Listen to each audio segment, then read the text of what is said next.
In this interview, I'm joined by London-based photographic artist Daniel Keyes, whose work explores the complex relationship between identity, society, and the expectations placed on us by class, gender, and culture.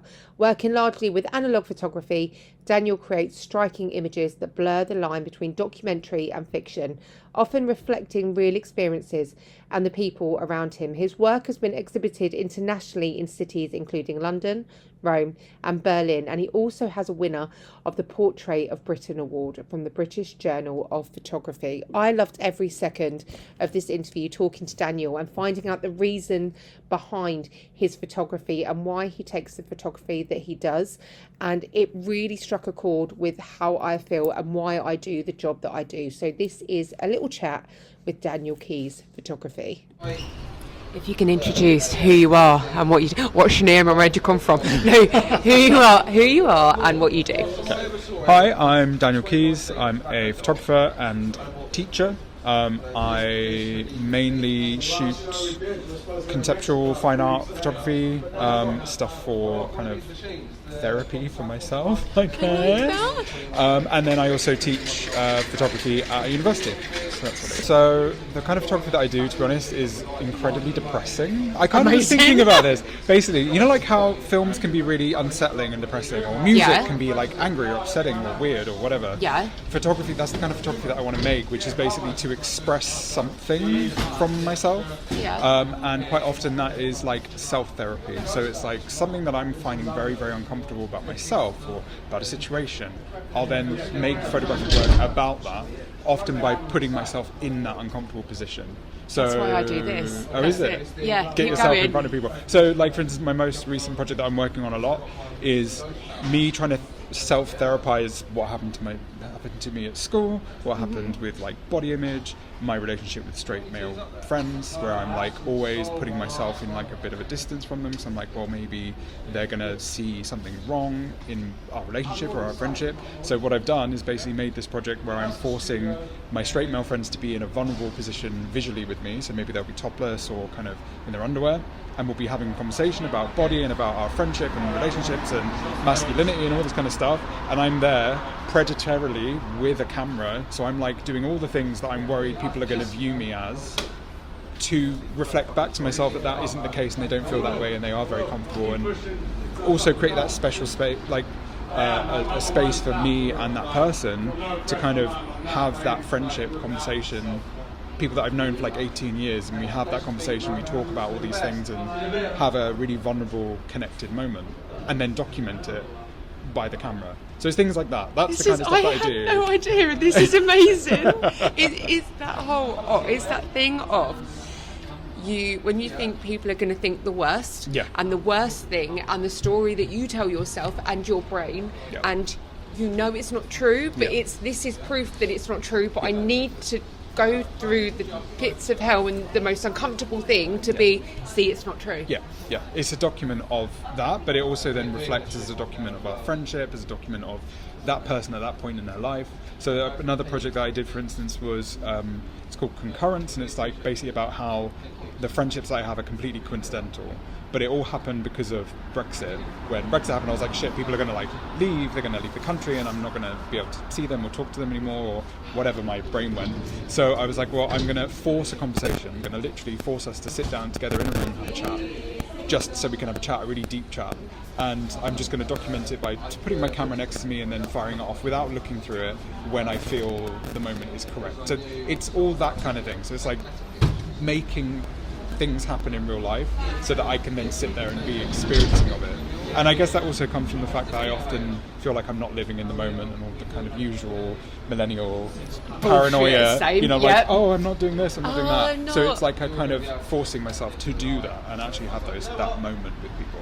When did you start doing that? What was the moment where you thought, wait a minute, this is traumatizing, so let's do it. Right? This is so uncomfortable, this is giving me so much anxiety, so let's do it. When did you start doing that? Well, so originally I wanted to be a doctor when I was at college. I was like I did like biology and chemistry and psychology and all this shit, but the school I went to was so crap that my basic understanding of biology was so bad that they were like, no, probably not going to be able to do that, so maybe think about something else. So I ended up taking photography, and it just came really naturally to me and really easily to me. But then I guess I kind of wanted, at the time, as a teenager, I was like, I'm going to prove to people that I can make something beautiful, or I can make something affecting, and I want to affect people and have that moment to kind of prove to other people that maybe I can do something worthwhile or something beautiful or frightening or something. I want to have an effect on people because I felt very invisible, kind of thing. Yeah. So that's why I started doing it, but I was doing it in a way that was like tableau work, like setting up scenes and vignettes and like almost like doing mini films but as photographs. And so I did that for a little bit, and then I went to university and I did photography and kind of tried all different stuff, and I realized that that's fine, but what I was more interested in what I was doing was actually the document of me and the people that I was photographing, because I was always using my friends and family and people that I know. So it's real, isn't it? Became a reflection of, well, I've asked you to do this thing and you've trusted me enough to do that thing, and that's the bit that I was finding interesting, not the end image. Mm-hmm. So I was like, well, I want to go more documentary, but not documentary, because I don't want to do just plain documentary, but I want to do something that's visually interesting. So a lot of my work is very slow, very quiet, and I quite like the idea of being able to kind of document something that is the quiet moment in between places, or the kind of uncomfortable moment just off to the side. So it's always that like trying to capture something that I find very visually interesting in the hope that other people do. But it doesn't sell very well because, you know, people don't really want to buy stuff that's there. But have you explained it in that way? Because what you have just explained, right, you have literally just spoken my soul. Like, you've made you feel like that this is the route you need to go down. Well, I guess a couple of reasons. So I grew up in an area, like basically the place that I'm from is an army town. It's a barracks town, so already there was a kind of a very different group of people that I was experiencing around in real life. And the school I went to was in a council estate. You know, the year that I graduated, I think it was like a 23% pass rate, just very bad kind of school life. And I was physically and verbally very heavily bullied as a kid. All throughout school. I had no friends until like year 10, when my girlfriend at the time, like I found a girlfriend, and she was like, no, you can come and hang out with all of us weirdos. And then it was like, okay, starting to kind of build my confidence. But then I had this like weird innate need to people please everybody, and just like, oh, because I've never had friends before, so I'm gonna have to try and make friends, and you know, so you overcompensate, you just go into the crazy kind of direction. But I felt very visible for all the wrong reasons. So I almost wanted to take something visual, a visual thing, and be able to kind of show and prove to people that I could protect myself, I could show something, like I said, that was kind of maybe frightening and like freak people out originally at the time when I was a teenager. So it was like to try and be like, you might bully me physically, you might beat the shit out of me, you might, you know, people U-turn in cars and spit on me in the road, shit like that, like really weird stuff where you're like, what the fuck is wrong with you? Yeah. And I was like, well, if I can make something that is visually affecting to them, then maybe, you know, whether that at the time was like I could photograph a really beautiful woman and make them feel like, oh, you've been in that situation with that beautiful person and you've got that trust and you've got that inside kind of thing with that person, or you can make something that's actually making me feel really uncomfortable.